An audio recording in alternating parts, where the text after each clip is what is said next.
The Snow Walker's Son by Catherine Fisher.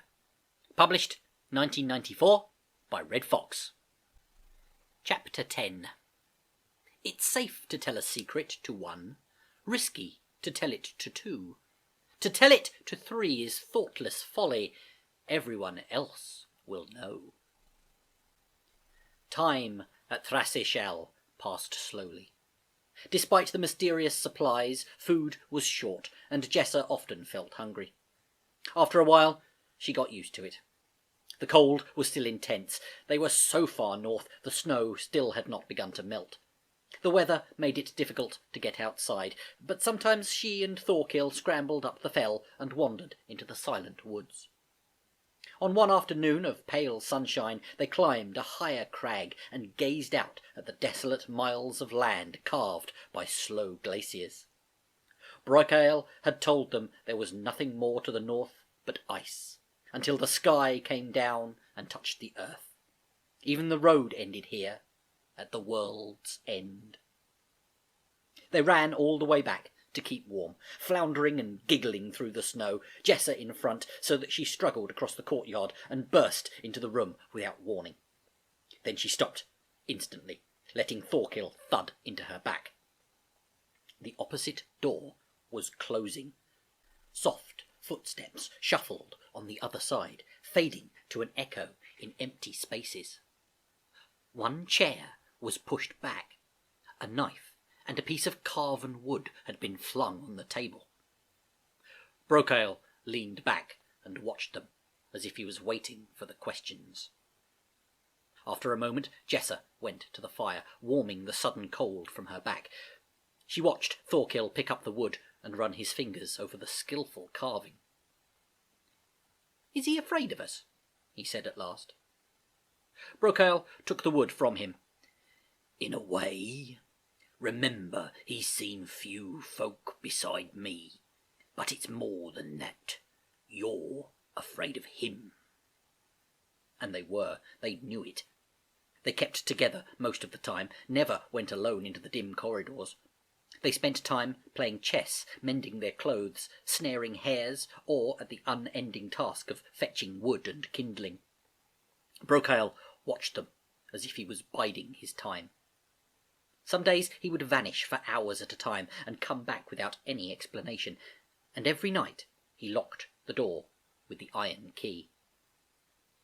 Once, late at night, hauling water from the well, they thought they saw candlelight flickering in one window high in the tower, and the two black birds that had startled Helgi always seemed to be flapping and carking up there, wheeling against the greens and golds of the aurora that flickered here every night. It was on one of those nights that Jessa had her dream.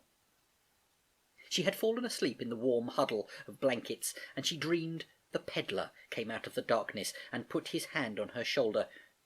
He shook her. "Wake up. I haven't let you down. Look, I've melted the snow."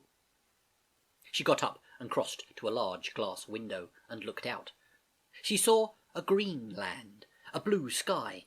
Flocks of birds wheeled and screamed overhead, gulls, skuas, swifts. In the courtyard, horsemen were riding. Each horse had 8 legs, like the horse of the High One. Each was black with fiery eyes.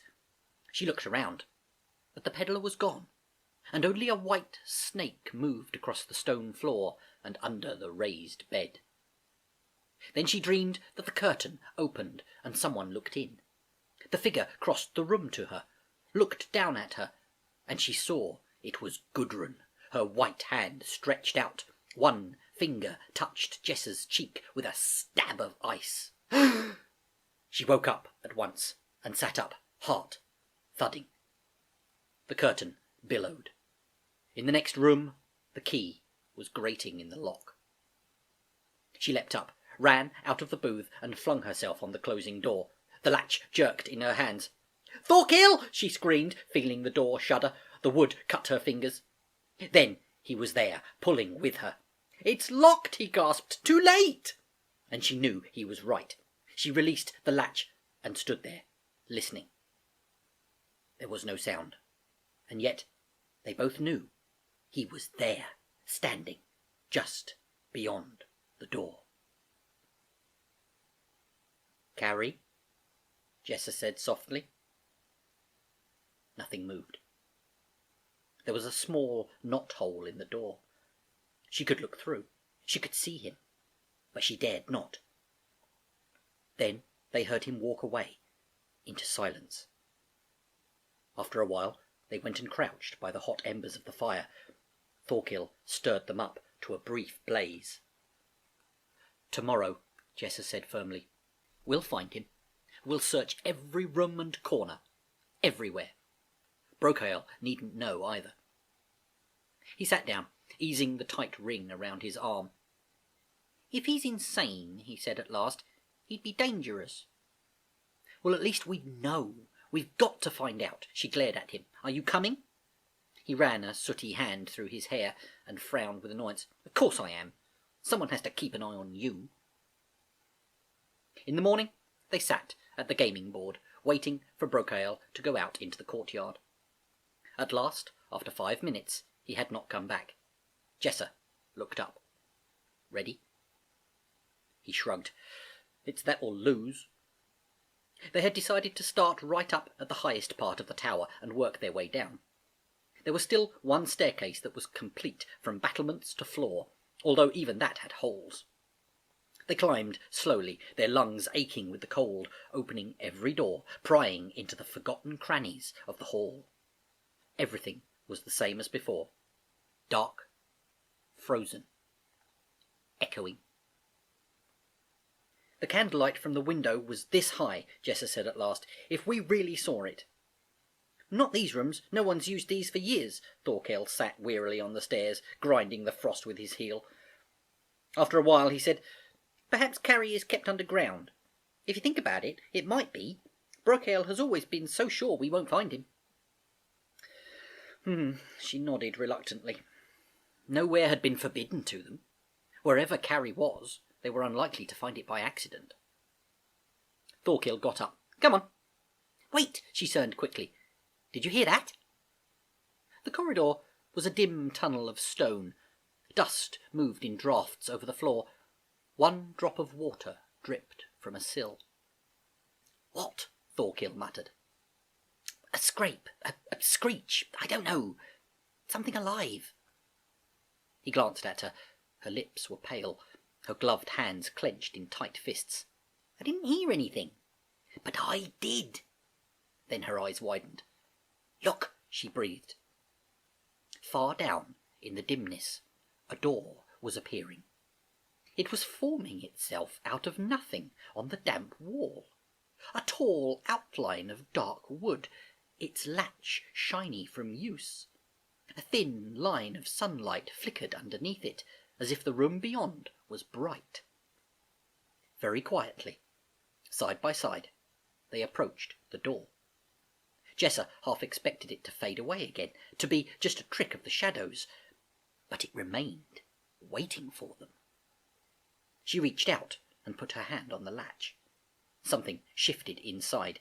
There was a rustle and a step, and that peculiar low screech she had heard before. The latch was cold and hard under her fingers. She lifted it and let the door swing wide. At first she thought she was looking into her dream. The room was flooded with sunlight, streaming in through an open window, a window leaded with tiny panes of thick, bubbly glass. On the sill the ice was melting. A raven perched there, looking out, until the bang of the door startled it, and it leapt into the blue air with a screech. Someone was sitting near the window, hunched up in a chair, his back to them. A mirror was propped in front of him, and as Jessa glanced in it, she saw herself and Thorkill framed in the dark doorway. Then the figure moved. He bent closer to the mirror, his straight, silvery hair brushing the bronze. A throb of panic shuddered through her. He had no reflection. Nothing. She saw only herself and the glitter of sunlight that filled the room. Then Carrie turned and looked sidelong at them. She drew a sharp breath and heard Thorkill's stifled mutter. His face was Gudrun's. They were identical.